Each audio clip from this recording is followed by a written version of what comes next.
What's up, everybody? Welcome to Move the Sticks. DJ, Bucky back together. And Buck, looks like by the background, I don't think that's your house. That looks like a Nope. hotel. Are we in New Orleans? What we got going on? Yeah, we are in New Orleans getting ready for the Thursday night game on Amazon. It should be a good one. I am curious to see what this looks like because I have no idea if the quarterback, Trevor Lawrence, is going to play. Obviously, if 16 plays, and if he doesn't play, it's a huge difference. So I'm sitting here waiting with bated breath to see if he runs out of tunnel. Yeah, should be an interesting game tonight. Thursday night football on Prime. So, looking forward to watching that one. We are going to talk about a different game later in this episode, which is the big matchup between the Dolphins and the Eagles. Some similarities about these teams. Obviously, you have the two former Alabama quarterbacks. Jalen Hurts made his way to Oklahoma eventually, but the former teammates with the history there. Offenses built somewhat similarly, and defenses that have some connections there. So we'll talk about that matchup. And break that down a little bit later on. Also going to go through our rookie impact scores, which we do each and every week on here, which rookie classes had the best week in terms of teams, as well as some individual performances. But I wanted to start out at the top because I think that this is something that came out the other day. We didn't touch on it. And the more I thought about it, I thought, Buck, you might be the perfect person to talk to about this. So flag football is going to be in the Olympics. And I had to look this up because I was curious. I was like, okay, well, there's no way they're playing 11-on-11 flag, right? So I'm like, I assumed it was 7-on-7, the world that you've lived in forever, doing all the stuff you do with Nike and Elite 11, and opening all your history with that, as well as being a high school coach. And then, Buck, it's actually 5-on-5. And I saw some people putting together like their dream roster for the USA, as they're, a lot of the star players saying they want to play. And what I got a roster here I'm going to get to in just a second. But what I came away with was I'm not rostering any running backs or I'm linebackers. No, I'm wide receivers and corners and a quarterback. That's it. Well, yeah, like this is a different game. This is a game. One, you talking about 5-on-5, DJ, the space. Like Yes. it's the space. And I think you and I both have either coached or been around our kids when they were playing flag football, and it's a completely different game than your regular football. And when you have fewer guys on the field, it changes the dynamics and what you want to take advantage of. I will say that with some of the stars that you're talking about playing, if we're talking about, hey, we're general manager, who we want to put on, Yeah. I want explosive athletes. I'm going to get a collection of athletes. I'm looking in the background. I want guys who were in high school, like they played a little bit on both sides of the ball, because it's going to be critical. The most important position is who I'm putting at rusher. So, for instance, if I was thinking, to me, Tyreek Hill is a rusher. He's not a corner. I want that quarterback under immense pressure because I got Roadrunner coming after him. So that's what I want. Like, you got to think about speed and explosiveness. This is not about size. This is not a contact sport.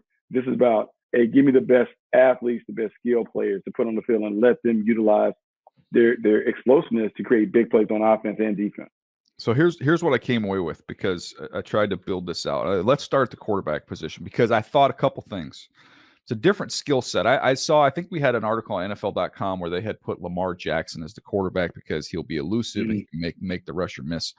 I want a different direction. First of all, I want somebody with extensive 7-on-7 experience. So I want somebody who was a highly decorated high school kid that's played 7-on-7 since he was this tall.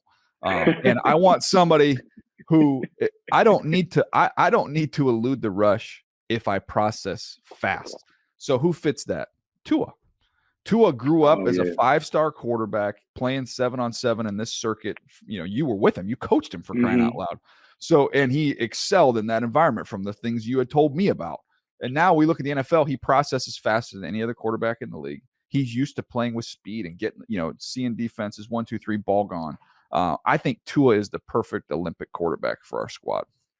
He might be, because based on what the Miami Dolphins are doing, and we'll talk about them later offensively, their system is basically almost like a flag football system in terms of the ball is coming out.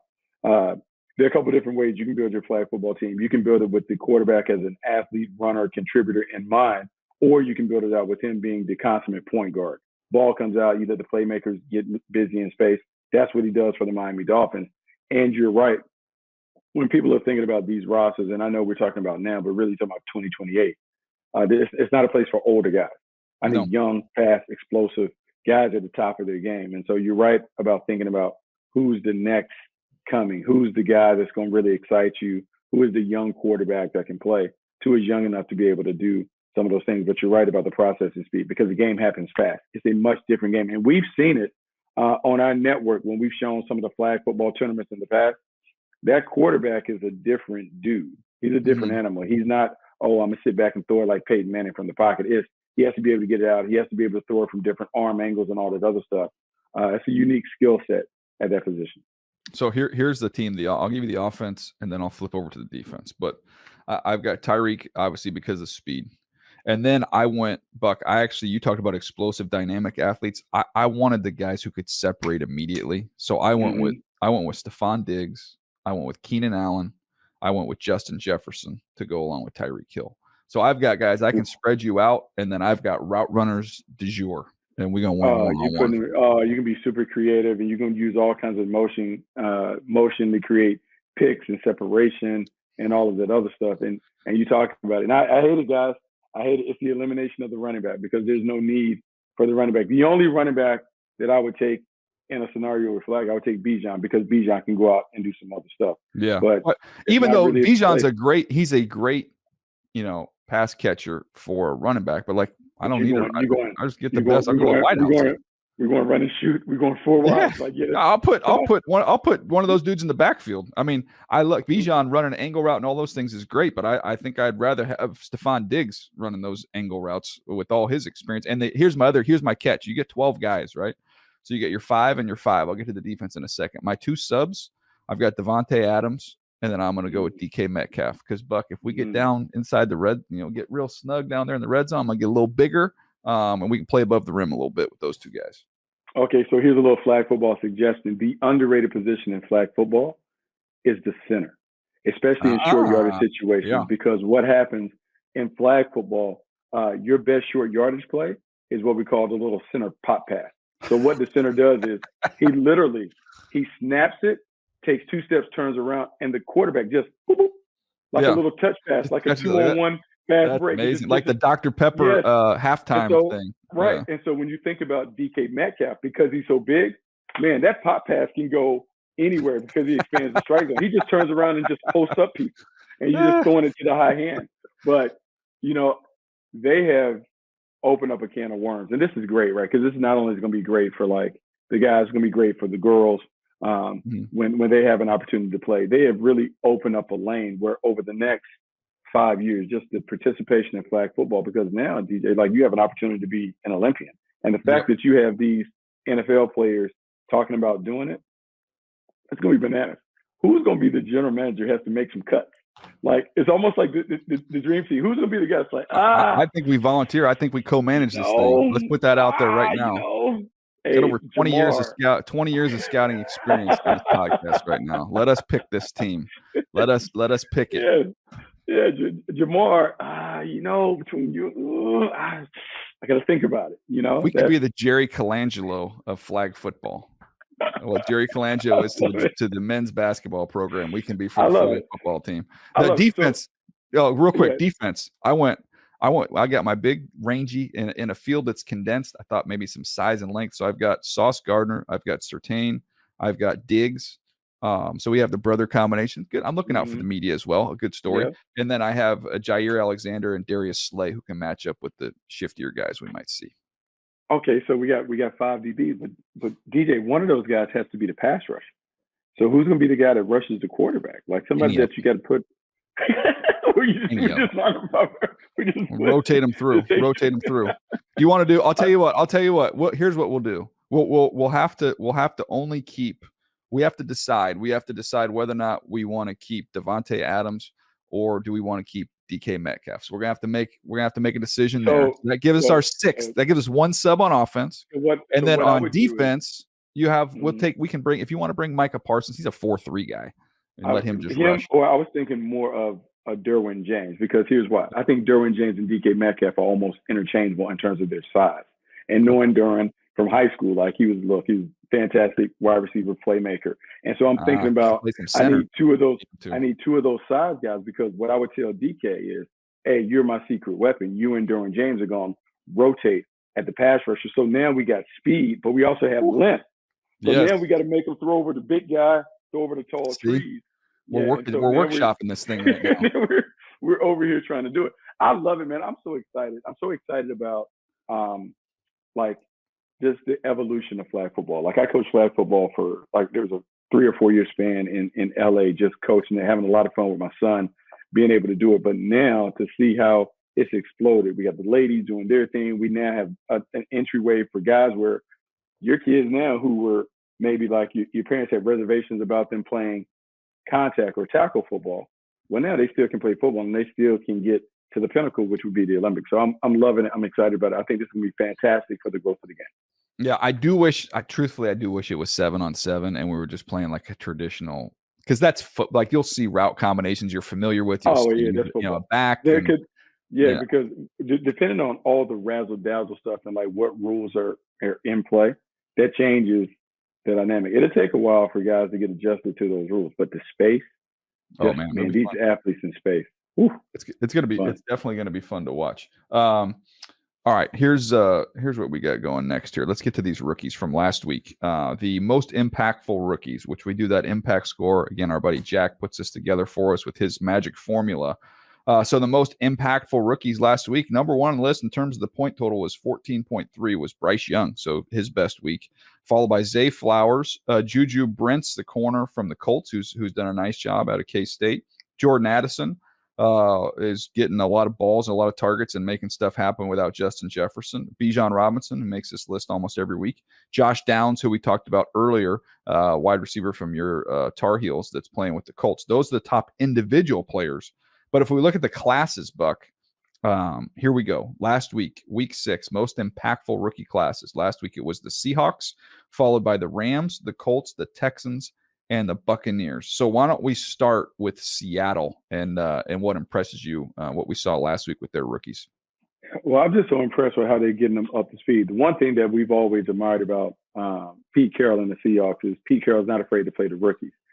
From our background as scouts, the hardest thing to do is to convince coaches to play guys that might not be ready in terms of like they may not know everything.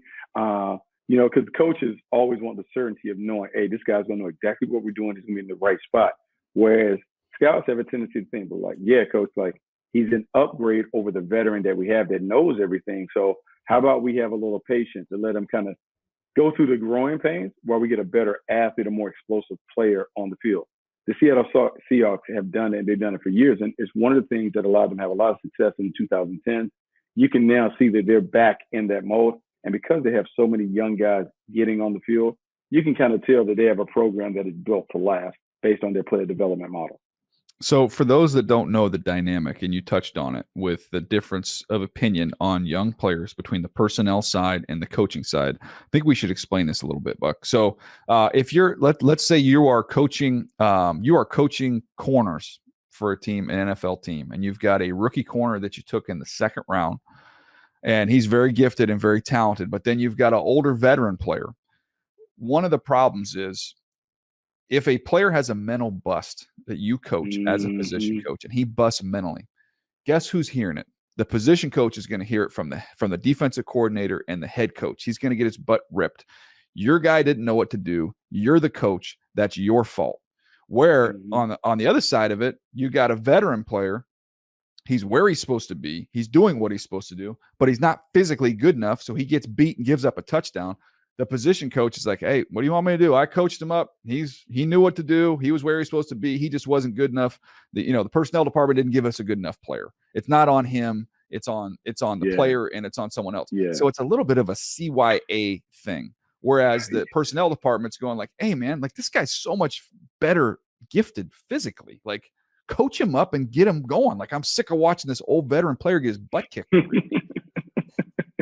There's a lot of that comes to it. And everyone has to have the alignment, because what you have, particularly when you have general manager, head coach, personnel power, where you have both of the guys in the building. The general manager thinks about the long term. The coach thinks about the here and now. And the rub can be, if they're not in lockstep with the team building process, coaches will always lean on the guy that knows it, that has experience, because they trust that his knowledge will prevent the mistakes that ultimately can lead to a loss.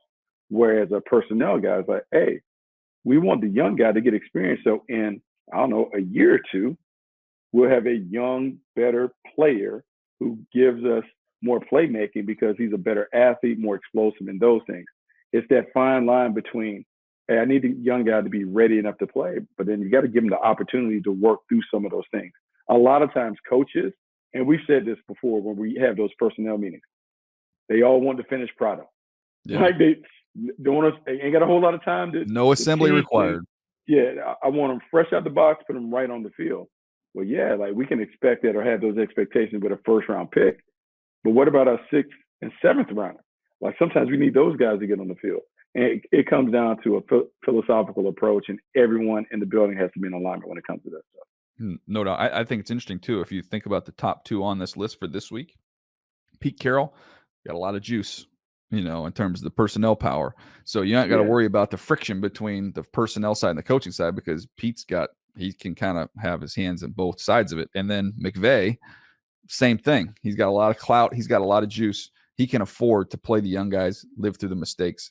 They're his guys. He's invested. He was very heavily involved in their selection, along with Les Snead there. So I think that having powerful coaches makes it easier to get the young guys on the field because they're more willing to live with it, and they're also very instrumental in who came in the building.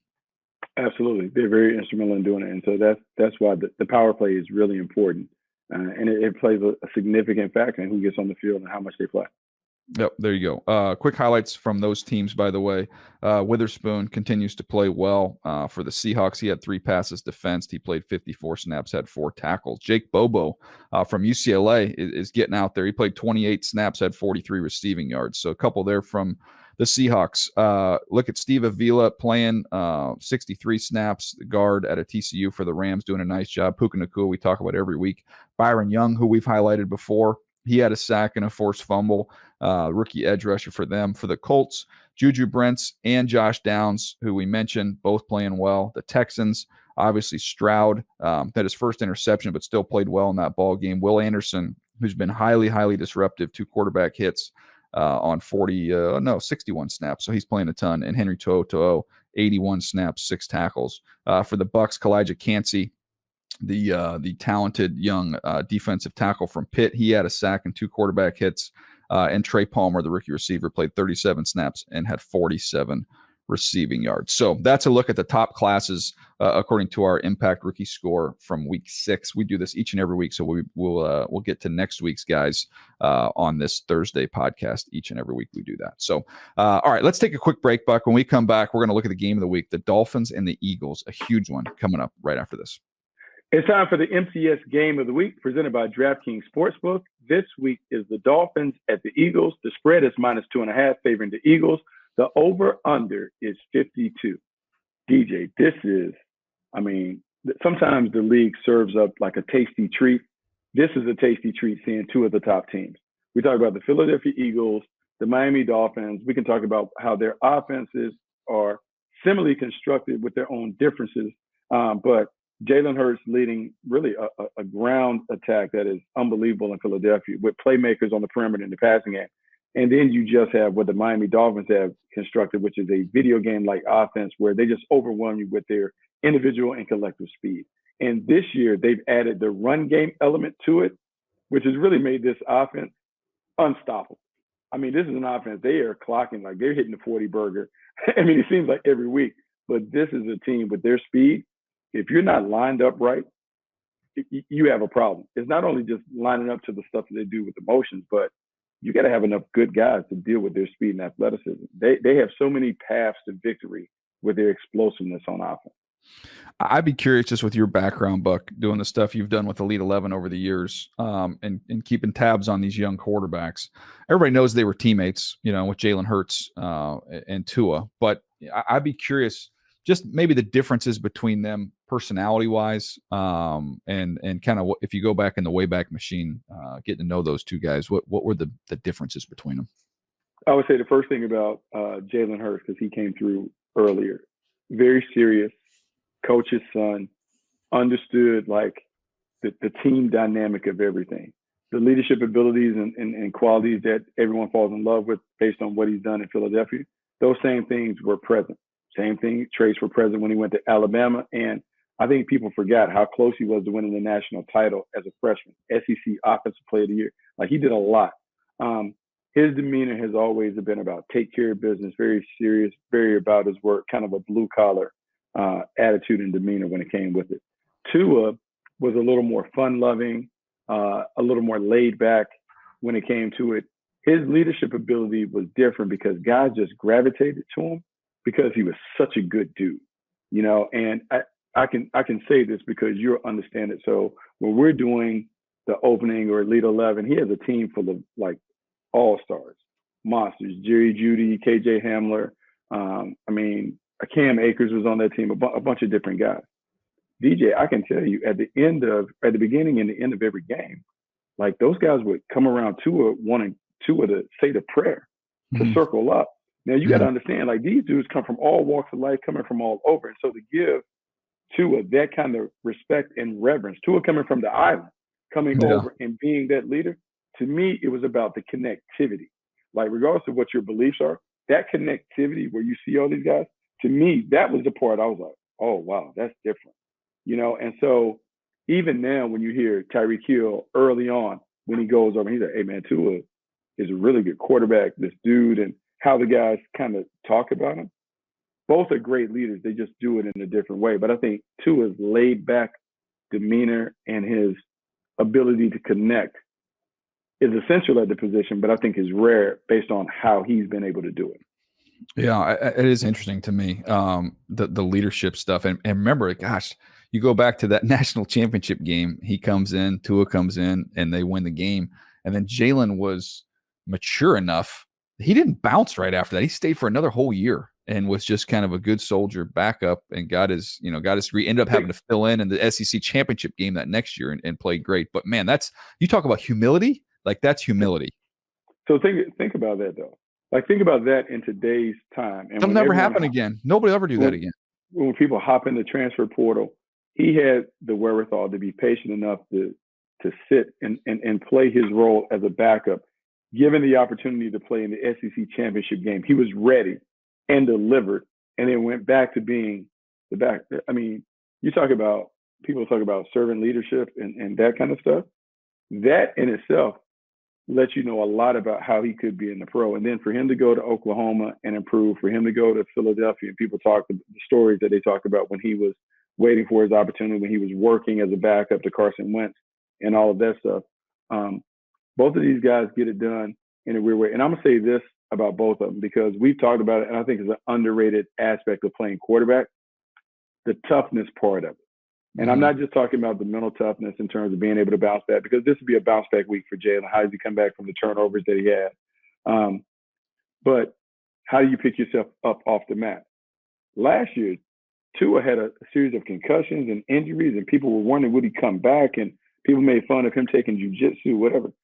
DJ, like for him to stand in the face, the eye of the storm each and every week, knowing the history that he's had with concussions and being beat, that takes a different level of toughness to stand in there, because he doesn't flinch and wince and do those things when they bring, because every D coordinator knows, we need to heat him up and see if we can make him feel uncomfortable. He's dealt with that the first half of the season, and all he's done is be at the top of the charts, completion percentage, passer rating, and all that other stuff. To me, that's a different level of toughness that you have to admire and respect about Tua Tagovailoa. All right, you love. I don't know if you love it. I love doing it, Buck. But when I hear you, I'm listening to you talk, and you give such great background on these kids, and then I'm trying to think of a way to formulate that into something that, like, this may be something bite-sized that all of us can kind of take with us. And what I was just listening to you say that, I wrote down, okay, these guys are incredibly disciplined, right? And kind of their own ways, but very disciplined in terms of the work that they put in to their craft. Disciplined guys. These guys have faced tremendous doubt, which has ruined a lot of people, not just in football, but outside. When you have people doubting you, I mean, Jalen Hurts was benched in college. Everybody doubted if he'd ever be able to throw well enough to play that position in the NFL. Tua off of the injuries and off of, well, man, he's, you've got Justin Herbert in this class, you've got Burrow in this class, and he's not in that group. Like, tank for Tua was a mistake. He is not all that he was cracked up to be. A lot of doubt there. But what's happened is when you're disciplined and when you conquer doubt, you can dominate. And both those guys have been dominant football players, man. They really have. I think it's a lesson in the evaluation phase about quarterbacks. Like, as much as we all, like, for instance, so like the Caleb Williams stuff, right? Caleb Williams coming off the bad game against Notre Dame. To me, I love that because it presents an opportunity for us to see what he's really built on. Like, what drives him? How does he handle those things? Because inevitably in the pro game, he's going to have some days like that. How does he respond? Does he kind of tuck his tail and run away? Or the next week, he's just back the same fearless gunslinger that he's been. With Jalen and Tua, we not only seen them have to bounce back from disappointing moments as youngsters. Because remember, Tua had the injury in college. Jalen had the humiliation of being benched in a national championship game and having to sit the next year. That adversity hardens you a little bit. And we've seen those guys who have some calluses, they perform well. And I'll say that they're not the same, he's not playing, but like Brock Purdy, some of the stuff he had experienced at Iowa State, like, to me, DJ, like, that's kind of what you're looking for. I don't want the guy who's had it perfect throughout their career. You got to have some stuff where you need some scuffs to kind of make it to the top. And I think with both of these guys, it's been unique. But let's talk about, like, both of these offenses. When you look at the Eagles offense compared to the Dolphins offense, what are some of the similarities and some of the differences? Well, how about this? With Tua, you go get a guy, obviously a speedster, but somebody he's familiar with from college and Waddle, right? You draft a player that he's familiar with, has a good relationship with. Then you go out and make the move for Tyreek Hill, established veteran stud.